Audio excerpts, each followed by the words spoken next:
everybody, Steve in the Pinball Room. Thanks for coming back and watching yet another video. I've got a little bit something different for you here today. Today I want to talk more about kind of some of the inspiration and some of the thought behind the Playfield layout that I've come up with. I've had this question come up a few different times from some of you, also from just from some of my local friends here. So basically just asking like, Steve, you've got some fun shots. Nothing screams 100% originality. Did you come up with these shots on your own? Did you steal it from another game? Were you heavily inspired? I'll be the first to say that yes. Everything I've been doing has been heavily inspired by those who have gone before me, whether it's the way I'm building my homebrew project and the way that I'm hurting my hand on my grind or whatever. I've been inspired by everybody out there, but also specifically the games and the Playfield layout. So it's interesting. I've got sketches for a handful of different games. I think I mentioned that back in like my Playfield design video. And I've already noticed with myself, there's a couple of things that I tend to kind of be gravitating towards, and that is kind of general layout basics, right? I typically prefer a little bit more of kind of a fan layout. And let me qualify that. It's not so much that I like love a fan layout, I only have to have a fan layout, but I definitely like games that have a lot of flow, where the ball just keeps moving. There might be interruptions, but a majority of the time you can just get into this rhythm, whether you're just nailing ramps back and forth, get in some nice orbits or inner loops going, but I really like that sense of flow. And I've tried to carry that across in all my different Playfield designs. For Led Zeppelin specifically, there's a couple of things in there that I believe bring that to it. I wouldn't necessarily call it a super flowy game. There's definitely some aspects I'm seeing that kind of interrupt that and break up that flow. I'm hoping not too much. We'll see once I really can get everything finally set up mechanically and start doing some more heavy play testing. But specifically, if you think about my Playfield, right, and I'll throw it up here on the screen for you for a little bit. Slide over here.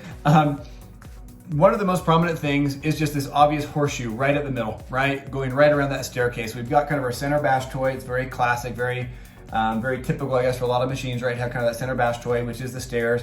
Hopefully not so much of a bash toy, but you get my point, right? It's kind of this primary toy right there, front and center. You're gonna be hitting and moving up. And then right around that, I have that horseshoe. I felt like that worked really well with the staircase. You can't really like go through the staircase, or you kind of have to, in front of it and behind it. And so I felt like that was a good way to kind of use that space and be able to just have a quick loop. It can be very fast, very speedy, can come right back around at you, just like some other games, Star Wars and others, where you have these quick loops that just bring the ball right back at you. So I like that. It's gonna be a little frenetic, a little chaotic. You can hit that pretty fast and get the ball moving. And then I wanted to make sure I've got good loops on the orbits that are smooth, and then a ramp that comes up and comes right back to your flipper. But at the same time, I've only got one ramp that goes up and comes right back to your flipper, and it's kind of a longer one, so it's not super fast. You have to go up a long ramp and all the way back down. And then my other ramp on the left-hand side is only reachable by that upper flipper, right? And it does not return down to your flipper. If it returns down, it could return right back down into your flipper or right down in front of your slingshot even, but I decided to put in that pop bumper. So far I'm really liking to have that pop bumper there, so it's there to stay. But that pop bumper will just kind of catch the ball right at the end and kick it across and really start banging the ball back and forth inside that lower third, which I also really like. So clearly I like a little bit of chaos. It's kind of like wanting to get under control, which is kind of interesting because I'm not a very good player. So you'd think I'd want a game that's easier to trap up and hold the ball so I can nail my shots, but apparently I'm just a glutton for punishment. Anyways, I guess a couple of the core things that for me kind of like make my Led Zeppelin Playfield layout kind of like unique, or that I feel are kind of like more my layout ideas, right? Or my thought is kind of combining these different shots, right? There's nothing unique about a horseshoe, nothing unique about my right ramp or even necessarily my left ramp a whole lot, right? But I think it's kind of just the way that they're arranged. So the ones that kind of stand out in my mind, that left ramp definitely stands out, kind of that elongated helical kind of return for the ball. Again, I guarantee there's other machines out there. I can't think of them right off the top of my head that are doing similar things, but I like that from the left for that side flipper. I think that's a fun shot to hit. The other thing, obviously the staircase, and then the horseshoe is not just a horseshoe, but I've got a horseshoe with that diverter. So it can be a horseshoe either direction, or at the right time during the game, that diverter can get pulled down and the ball can go right behind and go into a different path. That's something I really like a lot. And when I was talking with some other people also early on, saying like, what are some of the things you love most about pinball machines, right? That make you want to come back and play them. A couple of the common things I got was good speed and flow, where you can really just get into rhythm. Again, this is a small sampling size here, right? So I'm sure it's horribly biased. The other things that came up were things like, people talking about like the diverter inside the shadow, things in Attack from Mars, things from, I forget now, but basically the idea was games that allowed shots to then adapt or change, meaning like there was a diverter or ramp that went up and down like in Dialed In, a subway that would take the ball somewhere else that wouldn't always be exposed. Basically ways to have different experiences with the same shot. So you're not just always hitting the same like 7 shots that always go the exact same path, but there's a chance for some variety. So I was trying to accomplish that because I like those same things. So the diverter, I've got 2 diverters, right? There's the diverter behind the horseshoe and then the diverter up top right. As far as for inspirations, let's kind of forget about my playfield for a second. Let's talk about the inspiration there. Looking at my playfield, I guess we'll bring it back up. Looking at my playfield, what things maybe come to your mind that kind of stand out as maybe being a little bit unique? Or maybe not so much unique. Maybe I should really say that kind of catch your eye, but are definitely reminiscent of other games. That's more the direction I wanted to go, not so much unique, because I don't know there's really anything insanely unique here, right? Okay, one of the other things besides that horseshoe diverter and that upper ramp diverter, and we iterated a lot on that diverter, right? It was just gonna be like a kinetic diverter behind the back box and out goes to the upper playfield. I like where we ended up. The other primary, I guess kind of focal point for me are those inline drop targets, those 3. And they're actually not necessarily straight in line like in Metallica, they've got a little bit of a curve to them. So that one I'll just say blatantly right up was heavily inspired by 8-Ball Deluxe. It's a game that I just barely picked up. As you can see over here, I still got to restore it and fix it so I can really play it. I've played it a number of times over the course of my pinball hobby, right? I've been doing pinball about 15 years now, off and on. And I'm by no means an expert. I have not played 8-Ball Deluxe a lot, but I have played it some. And it also reminds me similar to Paragon, where you also have these drop targets. I'm bringing up the playfield here now. On the left-hand side that are kind of sequential, right? And you get your bonus from 2x to 3x to 4x, even up to 5x on 8-Ball Deluxe. Those are kind of straight in line. Those kind of vary from game to game, but I like the kind of those progressive drop targets. You knock one down, hit the next one, so eventually you kind of like unlock that path. I've always really liked that concept. And whether that just opens up the path afterwards, or there's like a sinkhole or some little area to kind of stage a ball thereafter, I like both of those approaches. With the way the Led Zeppelin layout worked, I ended up going with a place to kind of stage a ball, right? And I added a curve to it because if you look at the other side of the 8-Ball Deluxe playfield layout, that target over there for the 8-ball, that has that nice curve also that then can also unlock the path. So I kind of blended those two. I said, well, for the drop targets that I have, I'm using standard drop target mechs. I cannot pack them in as tight front to back as maybe you could in like a dedicated mech. And I didn't really necessarily find one, and I want to spend the money for all those. So in the end, I almost spent the same amount of money. But I've got those 3 drop targets. They're as tight as they can be, and they're in a little bit of an arc, a little bit of a curve pattern. And so anyway, I really love that, but definitely 8-Ball Deluxe was a huge inspiration for me on that. Yeah, I've always liked 8-Ball Deluxe. Again, like I said, it's not one I've played a ton, but that and Paragon, those two always just kind of have stuck with me. It's like, man, that's kind of a fun little mechanic. It's simple, but I like it. Almost reminds me a little bit kind of like a Fathom, like the drop targets across the top, different places to kind of stage the balls. Another game that really inspired me, and I didn't even really think about it for the first little while. It comes back to that horseshoe diverter that I came up with. At first, I thought that was pretty much just me thinking, I want a diverter, I'll do it this way, and it was. But then I happened to be over at a league night playing Attack from Mars, and I realized, oh, that's kind of that same feeling. I bet that's where I got the idea for this. That's really probably where this came from. It's nothing crazy, and I'm sure there's other games in Attack from Mars, but that's when I was playing where I really saw it and it became obvious to me. And that is when you make the shot. So again, we got kind of that center bastway, right? That stand-up gate for the spaceship. But then just to the left of that, you've got this alley shot that goes in and wraps around behind the spaceship. And where's the ball go? Does it immediately just like loop right back around to you? No, that's where you can go and you can lock balls. I believe that's where it kind of goes through a little bit of a subway and back to a buck that drops up onto the left habit trail, right? That comes back down. Anyway, point being that the ball went and then was kind of diverted up to another path and came down, and it could be staged, it could be held, went somewhere else. And that's exactly basically what I did with that horseshoe loop. So I love Attack from Mars.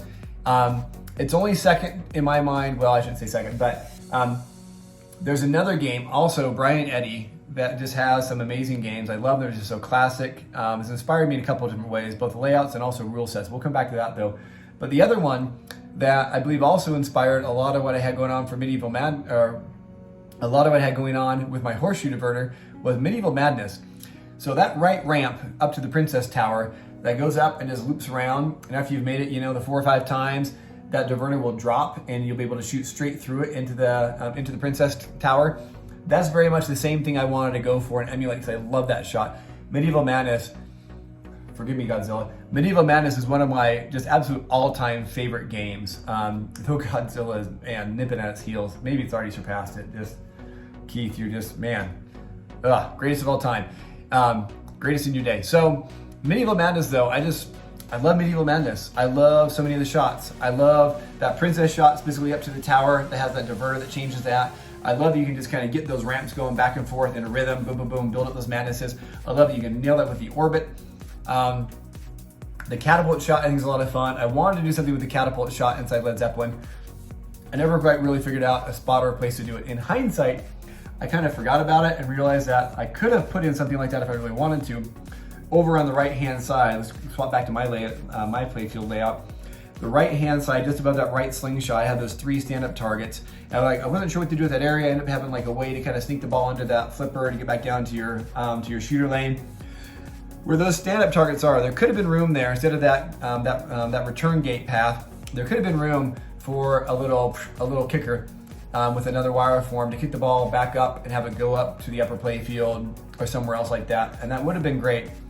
I'm not too, I don't feel too bad that I didn't remember that. I kind of lost that along the way, just because at least on the way things were, kind of the symmetry of the playfield, I feel like I've already got that long ramp and the long habit trail coming back around. Having like another habit trail or something to go up kind of that same spot feels a little redundant and not necessarily super beneficial to the play of the game.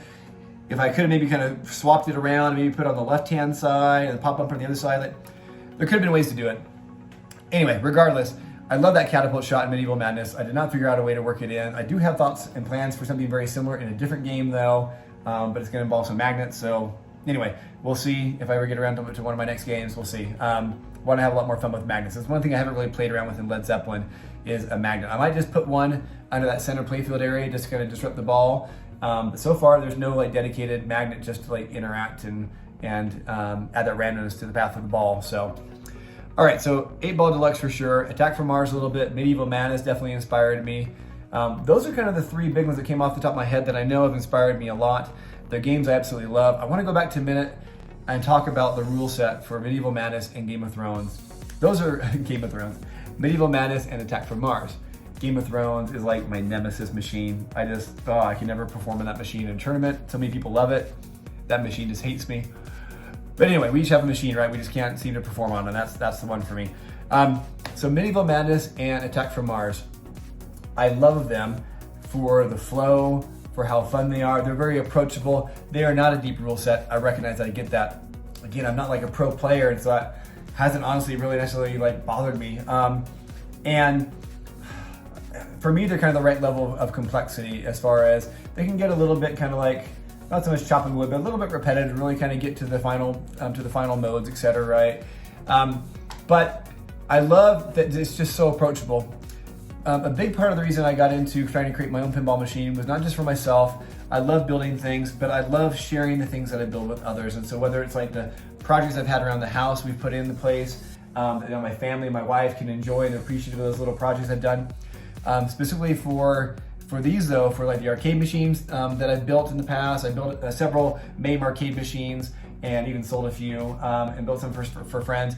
I love building the things and then seeing people be able to enjoy it and play it.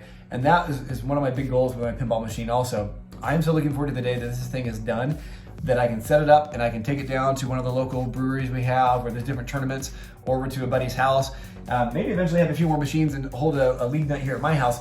But I want to be able to put it out there and say, guys, just go play it. Everybody, guys and gals, go play it. I want your feedback. I want to watch you just enjoy it, and hopefully people will enjoy it. Obviously, right? That's the big if. But anyway, so the thing I've noticed with Medieval Madness and Attack from Mars is that they are very approachable. My wife can sit down and play them, and she feels like she figures them out pretty quick and she can get into it. And she's like, I'm not just kind of hitting whatever, but like, oh, okay, I know I can hit the drawbridge, I can hit the ball through the wall of the castle, I can make up the tower. Okay, Attack from Mars, I smash the spaceship. I go around, I have to bonk the aliens when they start shaking. Like, there's just some very kind of brain dead, like, this is what you do type things in them, and I really love. It's one of the things I'm struggling with my machine with Led Zeppelin on the rule set. I'm finding out pretty quick, I am not like a great like rule designer, maker guy, coder by any means. I'm kind of struggling a little bit. I like some of the ideas I have, but I'm worried that they are going to be a little, like, unless someone tells you, or you sit down and really stare at that screen and kind of read the instructions, it might not be super obvious exactly how to interact with the song modes and things like that. And I'm not going to try to worry about it too much. I just got to get the dang thing done. I can always iterate on code. I can always change game modes to a certain extent. But that's definitely a goal I would love to have. I'm worried I won't achieve it. But I love machines that you can step up to it and kind of look at it and say, okay, I'm going to hit these shots. And if I hit this 3 or 4 times, and here's a catapult thing, like, I want them to be fairly self-explanatory. It's a difficult thing we have in pinball, right? I'm a user experience designer by day. And one of my primary goals, right, is to make something that is useful, but also usable and hopefully enjoyable, that people can get into, like a piece of SaaS software that I'm helping build and design, that my team's creating, and then we can design it in a way that people sit down. It doesn't need documentation. It doesn't need a wizard to pop up and walk you through the interface. Hopefully you just kind of sit down and say, hey, I need to do this task. Boom, that's where I would go, and you go and do it. Pinball seems to struggle with that, right? How many times have you gone with a new person and watched them even struggle just to find the start button, right? Start, everybody's done so many things. We've changed it. There's a button on top you can sometimes start. We're putting flashing lights on it to get your attention. There's a little tutorial on the screen that says push the start button, but I don't know. It's one of those things that apparently just is not like innately intuitive. There's not like a mental model that we can readily borrow from something else in our life to tell us this is how you start a pinball game. And by the way, if you put that start button 4 times, you've started 4 games, not just 1. Like, I'm sure I did it back when I very first started playing pinball also, but like everybody does it. All right, that's a little bit of a soapbox thing there. I wish that I could find ways, that we all could find ways to help make pinball be a little more approachable, a little more understandable. Anyway, so I feel like Medieval Madness does a pretty good job on that, and the game rules. Attack from Mars also. I'm sure there's other ones out there, but those are a couple of the core ones that have always stuck out with me that I played and fell in love with early on, because I felt like I just grasped them pretty quickly. Anyway, let's see, what else for inspiration? Oh, I'd be totally remiss if I did not talk about Simpsons. Simpsons Pinball Party. It's the second machine that I've ever owned. I've had it for quite a while now. Getaway was my very first machine. And Simpsons was one I really had for a long time. My first Getaway I only had for about 2 years, and I sold it. It was out without pinball for a number of years. And Simpsons is one of the ones I first owned that I really got through and had understanding of all the different wizard modes and all the different ways to go about it. I know Simpsons pretty well from a rule set. Honestly, probably better than I know any other game. Not to say I'm an expert on it, because I'm not an expert pinball guy. But there's a couple of modes in Simpsons that I absolutely just love. And I really wish I could have built a layout that would have supported one of them better than what my current pinball machine is going to be able to do. I'm trying to figure out how to do this mode, but it's Alien Invasion. For those of you who played the Simpsons Pinball Party and Alien Invasion, I don't know if you like it or not. I love it. I think about it. I describe it to my wife and anybody else. They're like, sure, sounds fun, Steve. I get it's probably not the most amazing pinball moment ever or most amazing mode, but I don't know. For me, it was the first pinball machine where I ever found a mode like this, and I really, really enjoy it. It's a simple thing. You get into it right. For those of you who haven't played it, you finish all the different TV modes, and then you're able to start Alien Invasion. Once you start Alien Invasion, you have a timer counting down that's very generous. You roughly have like a minute, but it's really maybe a few minutes depending on how good you've done in the other modes. And basically you start with whatever balls you have. You need to lock 2 balls, okay? And there's different places you can lock them. Not just the standard place up on the couch, if you're familiar with Simpsons, but also there's several other places where you can kind of trap the ball, will get held in sinkholes and in subways and things like that inside of VUC. And so there's like lots of different places you can lock the ball. I think there's like 1, 2, 3, 4, 5, 6, 7. There's like 7 or 8 places you can lock balls. A couple of them can hold multiple balls. And so you start trying to lock 2 balls. Once you lock 2 balls, it kicks those 2 balls back out to you on the playfield, and it adds a 3rd ball in. Then you try to lock all 3 balls and up to 4 balls, eventually 5 balls. I'll admit, I'm not a great pinball player. I've never locked all 5 balls yet, so don't hate me. But yeah, I get up to 4 quite a bit, but I've never been able to get all 5. Anyway, it's just a fun, simple thing, but it's challenging. I like it. It's like a different purpose for some of the shots. Most of the shots, you hit auto, you get there, so it kicks it out. Try to hit the left ramp, you get it itchy and scratchy, so it kicks out, starts a multi-ball. It's a simple thing, but it just, again, changes just a little bit what those shots mean and why you use them and why you might be shooting them from when you normally would, and I like things like that. I'm hoping I can do something similar in Led Zeppelin. You can lock a ball on the stairs, you can lock a ball in the VUC, you can lock a ball through the subway back to that VUC. You can lock a ball maybe to the starter lane, but much beyond that, I don't have too many other places like stage balls, and so I don't know if I'll be able to really pull it off all that well. But anyways, Okay, so Simpsons is a point of inspiration as far as for coding and game rules. I want some fun, simple, alternative like wizard modes that kind of take you out of, like, for Led Zeppelin, it's going to be based on songs. You're going to pick a song, you're going to play it, you're going to get your maximum points out of that. You're going to try to do the early part to maximize the bonus for the length of that song, etc. You're going to complete those albums or those songs to complete your album, and then that's kind of like the same thing, right? Pick a song, do those modes. I want to be able to come up with a couple of different like wizard modes and multi-ball modes where you get in there and now it's the same shots, but you're using them in different ways, right? Maybe you're trying to empty the staircase a different way. You're trying to trap as many balls as you can behind those drop targets. Still got to figure all that out. I'm not sure how well I'll be able to pull it off, but I like code that is approachable. You can figure it out. But there's also a handful of different modes that also by themselves hopefully aren't too hard to figure out, but they change it up a little bit. All right, now I'm just kind of rambling about a bunch of nonsense, but yeah, I've gone on long enough, but there you go. Hopefully that answers the question, kind of what games inspired Steve and how and why did he come up with some of these shots. They're definitely reminiscent and heavily borrowed from other games out there that I've played. Probably a bunch that I haven't even played and even realize are out there, but I'm sure they're out there. It's everything's kind of a redux, right? A remix. It's hard to come up with something like truly original.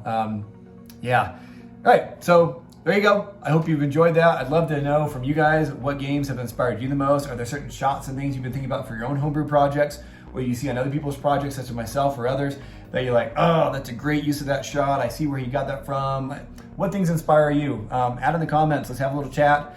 If you're part of Patreon, you know I get in there. I've been trying to get in more and more and engage and post and chat with you guys. I'm always available through YouTube, through the comments. I try to be really active on that. You can hit me up on Facebook Messenger, whatever. I try to be pretty active. So yeah, there you go. That is, in a nutshell, kind of the primary games that have inspired the Led Zeppelin layout that I have.